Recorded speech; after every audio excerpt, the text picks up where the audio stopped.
So Aston Villa remain goalless and therefore obviously winless this Premier League season, just outside Hill Dickinson Stadium now after the 0-0 draw against Everton, where if you can't win the game then don't lose it. But that's about as far as the positives go again today. Villa obviously dug in towards the end of the match. Emi Martinez, we're going to get on to some positives and more negatives, I guess, later in the video. But from the outset, 0-0 away against Everton, second match at the new stadium with quite a few informed players to not concede against David Moyes' side, who, to be fair, I think only Liverpool have scored more goals than since, or before, at least before this game, since the start of May. So not a massive sample size, but big enough to have some sort of credence that this is a team who are, going somewhere under their manager. And for Villa, at the moment, you are kind of questioning where they're going, at least in the league, because after this, like a carnival atmosphere outside the stadium, not because of the result. Anyway, back on track with Villa. I say it's hard to see where they're going because if you can't score goals, you're not going to win football matches. And you know what, we can talk about not scoring goals, but we can also talk about not creating chances. And I'm trying to rack how many chances have Villa made in the last couple of I've gone the wrong way. I don't know where I am. I've gone the wrong way for sure. In the last couple of matches, you obviously had Newcastle and then Brentford. Don't remember any massive chances there, unless I'm forgetting anything. And then, of course, Watkins had a good opportunity before half-time against Palace, squandered that one. But today, very little was created, and Watkins he was hardly in the game. I think there's kind of two ways of looking at that. The first one is that the service was simply not there. For me, that is the main element to why he was so anonymous today. You had moments in the match where Watkins had made a run, and it's either, to be fair, it usually was a misplaced pass by Morgan Rogers, who needs to find the sort of form he was showing last season, and frankly the form that he was showing for England in the international break, which is so frustrating because we're talking just a few days ago was he playing so well for his nation, but then here today, quite a few opportunities where he'd have space and the pass was lacking, serious lack of quality, and we know that he has it, so that's why it's all the more frustrating. Emmett Buendia, I don't think you can ever question his attitude and his work rate, energy. That's always there in abundance, to be fair. Another question would be his quality, but listen, this is a player who Villa had tried to shift, and we're open to letting go as well. Again, in the summer that hasn't happened, and I think more than happy for him to be in the squad. But I do think, and this may sound harsh, but I do think it's also a bit of a sign that Villa are or have been lacking quite a lot, and that's no great surprise to anyone because of the fact that, again, no goals, but I look at the chances, how many chances have they created? Barely any. So yeah, it's been a really poor start to the season, and that's unfortunately we haven't got over that sort of rut because ultimately Villa do need to win games now because of how bad their start has been. You can talk about, it's a solid point away from home. I think you can say that if you'd beaten Brentford and you'd beaten Palace, or taken 6 points, 7 points, that sort of taking that sort of return. That hadn't been the case before coming to Everton, and Tyrone Mings said himself nothing but 3 points will do. Villa didn't get that, they got one, and clean sheet. That's a positive. We'll talk about it a little bit. So Emi Martinez, obviously a messy ending to the summer window.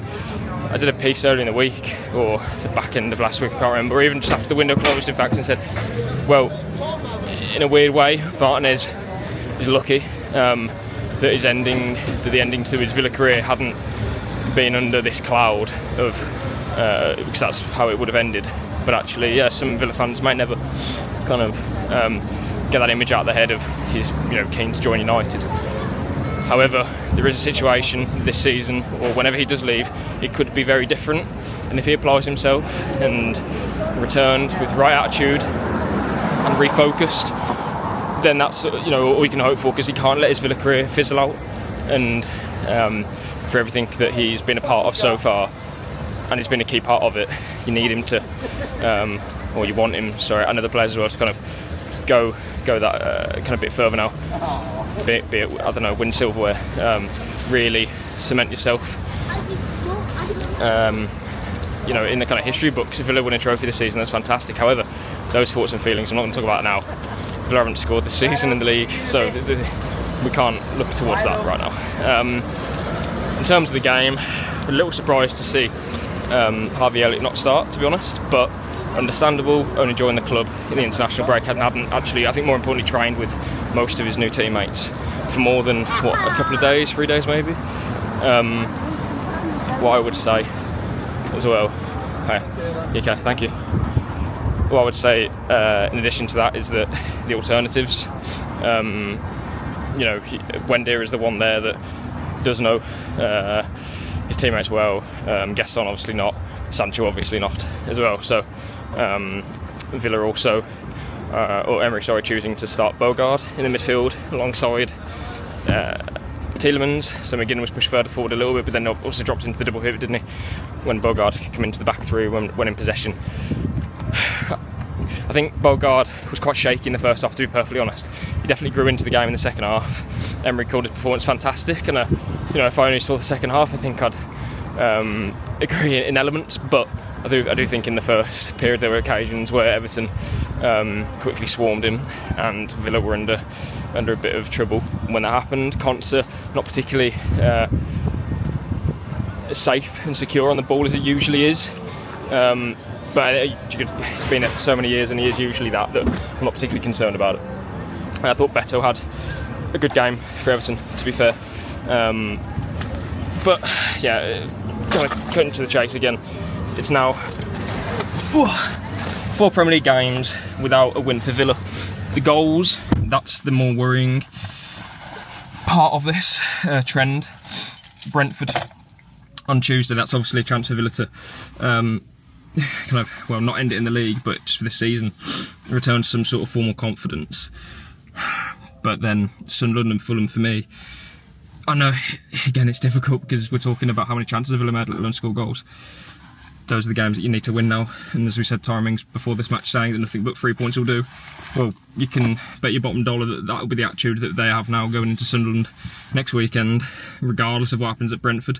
So if Villa can gain a bit of confidence and momentum potentially from that Brentford match, and whoever plays in that game, as long as Villa can win it, you then go forward into those 2 matches.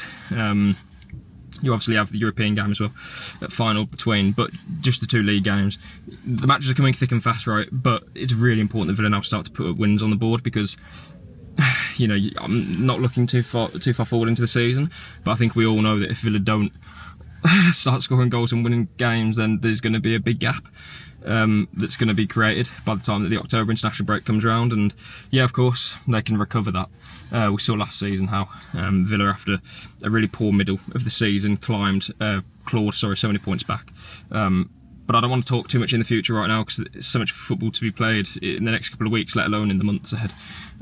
So all we can talk about really is what we've seen so far, and unfortunately there hasn't been many positives to talk about apart from today. Emi Martinez returning and putting in a really strong performance. Quite a few smart saves that he pulled off, especially the one to deny Michael Keane a header from a Grealish cross, tipped it over the bar.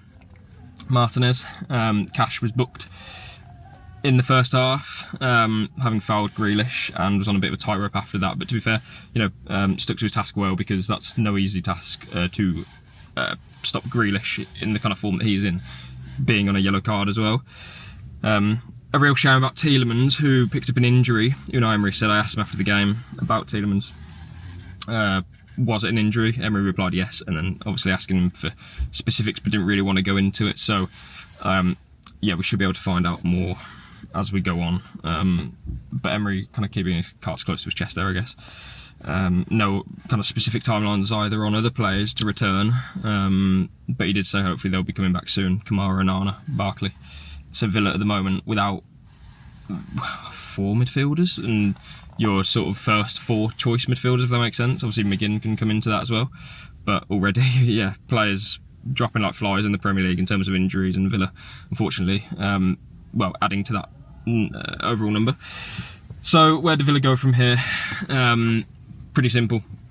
Score goals. I think that's the key thing, and it's so basic that it's almost pointless to even say it. But in general, and again we're going basic here, but results. Villa need results now. They can't be in a situation where in a month or 2 months' time, we're sitting here and they've won a couple of games. Now that they need to go on a bit of a run after this poor start to the season. What I would say is that obviously the international break's now finished. The transfer window, more importantly, is over. And Emery always spoke about that as a circumstance that was impacting his players, like the Emi Martinez situation, for example. But now that that's all finished, they can move on. And unfortunately today it hasn't been moving on with 3 points, but it's moving on with a point against, again, an Everton side who are in good form at the moment, and were very disappointed. I got the feeling from the many scousers around me that they hadn't won the game. So they will have to move on from this Villa. I think only in time will we know if this is a decent point or not, essentially, because if Villa are now to win 2 in a row, maybe this you can look back and say, well, actually, that's a bit of a foundation that they built there. They kind of stopped the rot with a better performance. Still nowhere near the levels that they need to be setting themselves, but a foundation to build on, I think, is what you would say. If Villa can go to Sunderland and win, and if they then beat Fulham, I think anything else, and no, this is it's not even a start anyway, but you'd deem this a false start as such. Again, I think in over the course of a campaign, there won't be too many fans who wouldn't take a point at Everton, considering what we know in the context of this game for them. But with the knowledge of how poor Villa have been, and the fact that they need results now, no, I don't think anyone would have taken a point before the game. But that's what Villa get, and that's what they'll be taking back to Birmingham.